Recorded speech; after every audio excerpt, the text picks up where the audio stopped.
focus is very clearly on the strength and security of the society, and on ensuring we can continue to provide clear value to our members through products and services. This means ensuring we have a strong balance sheet and core underlying profitability that allows us to price our products so as to deliver value within whatever market conditions we face. The board monitors how well we achieve this through a set of key measures, the main financial ones of which are shown on this slide.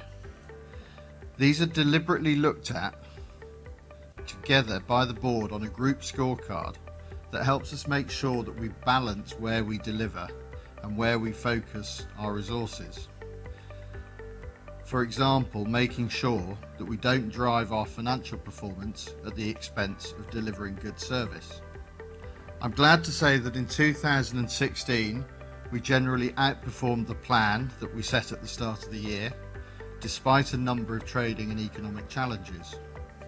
You can see the overall performance against our 2016 target where we set one and our prior year performance, and in all areas where we set a target we either bettered them or got very close.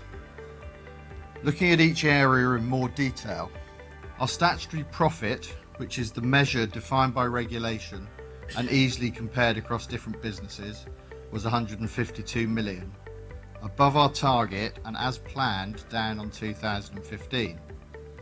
This decrease was driven by a reduction in our interest income, offset by a number of one-off profits from the sales of non-core investments and properties.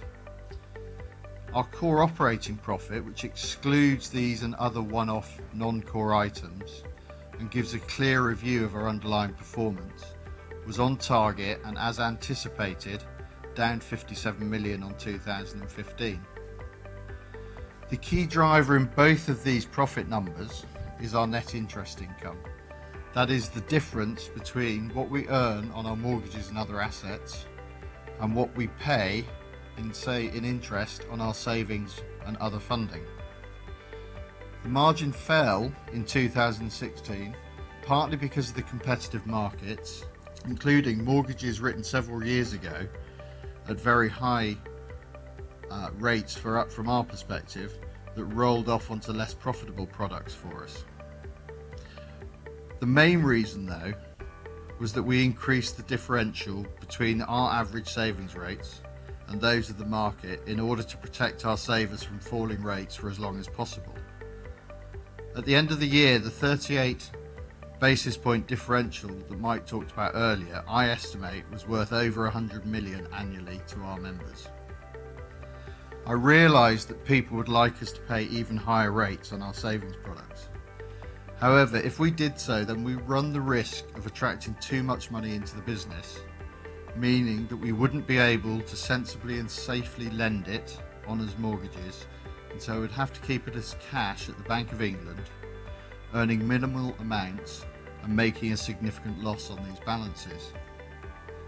As one of our key responsibilities is the financial security of the society, we cannot sensibly do this.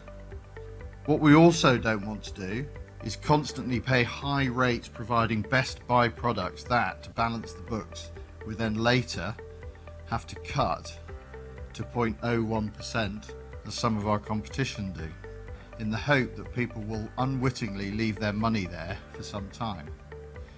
Instead, we aim to pay good long-term value to all our members. Though maybe not always the best rates, our members know that they will receive a good, sensible rate from us for as long as their money is with us.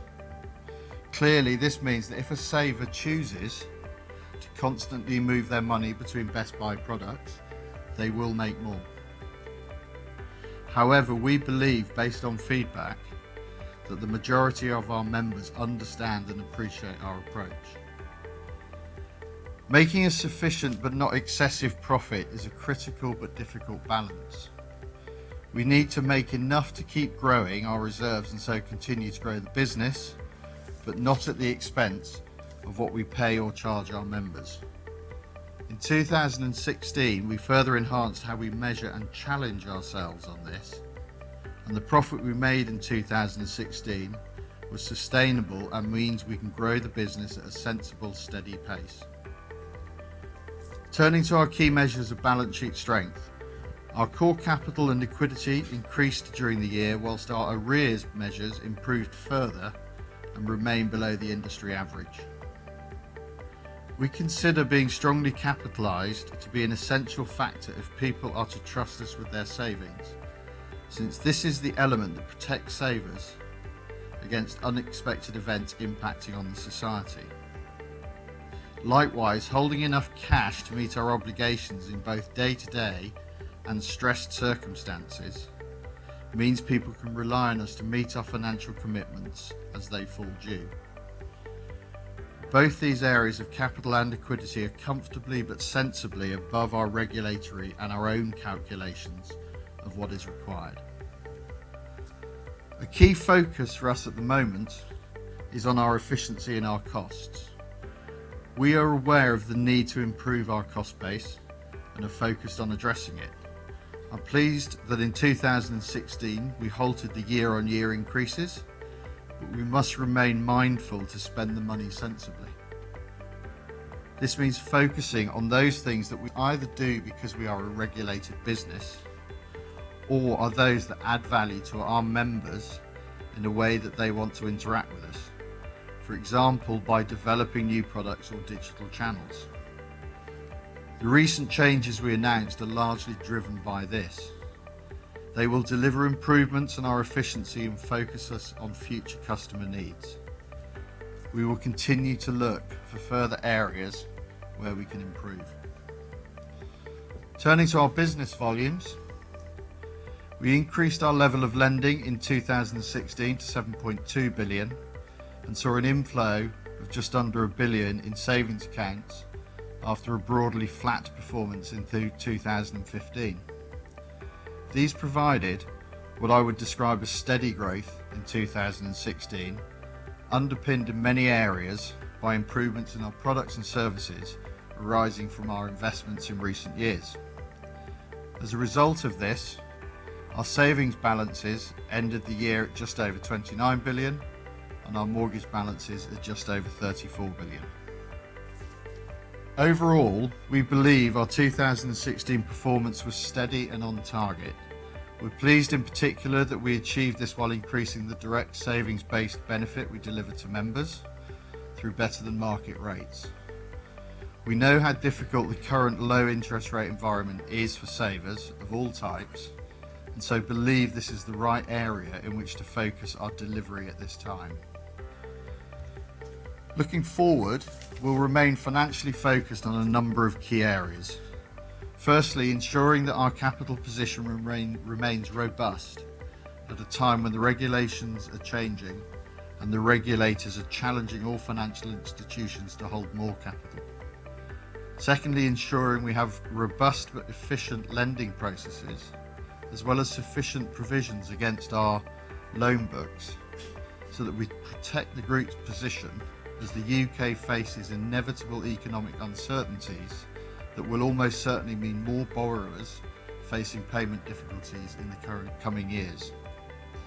Thirdly, driving our efficiency to make sure we are only spending what we need to spend, and so that we're able to optimise the amount of benefit we give to members through products.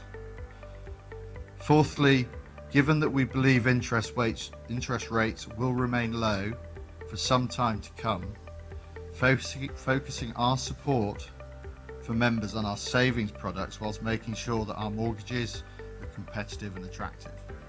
And lastly, through all of this, making sure that the business is financially secure, making adequate profits, growing sensibly and remaining well capitalised.